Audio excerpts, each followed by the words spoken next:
flashlight. Okay? Pero, kung titignan natin, sa bawat flashlight, syempre importante yung ilaw. Meron siyang bumilya. At ang bumilya niya ay puti. So, itong puting bumilya na to, ay actually, matipid to sa paggamit ng enerhiya. So, kaya ito rin ang nakalagay sa ating solar light. Matibay din siya at hindi siya kailangan palitan. Pangalawa is yung ating pinaka-importante, yung solar panel ay naka-built-in o nakalagay siya sa mismong flashlight. So, ito po yung ating ibibilad para dito po makakuha ng enerhiya.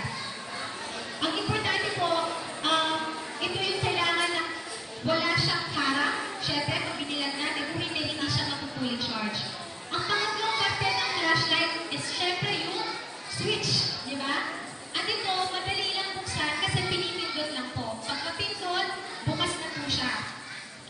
Pagkabigay mamaya ng mga flashlights, yung ilan sa kanila, meron na pong charge sa loob. So, ibig sabihin po, matetest yung agad kung may ilaw o wala. Okay? So, siguro, pagka-distribute namin mamaya, subukan niyo po agad because meron po siya agad na at least na konting charge sa loob. Sa paggamit natin ng flashlight, importante po ay yung pag-aalaga natin.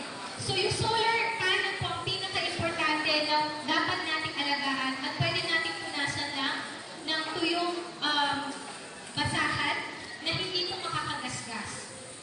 Para po sa ganung paraan, mas maganda po yung pag-charge nyo mula sa araw.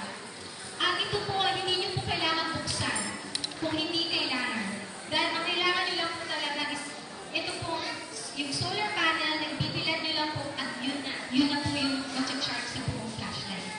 So again po, alagaan natin, huwag natin, kung huwag magtatanong kung pwede siyang mabasa, later on, mas detalye yung pag-brief sa inyo kung paano siya gamitin. Pero again, ang pakiusap po namin, ito po ay binibigay sa inyo para po mas guminhawa at mas maging magaan ang ating pamumuhay po kahit wala po tayong elektrisidad. So, marami pong salamat at again po, sana po, ano po yung commitment natin? Aalagaan natin?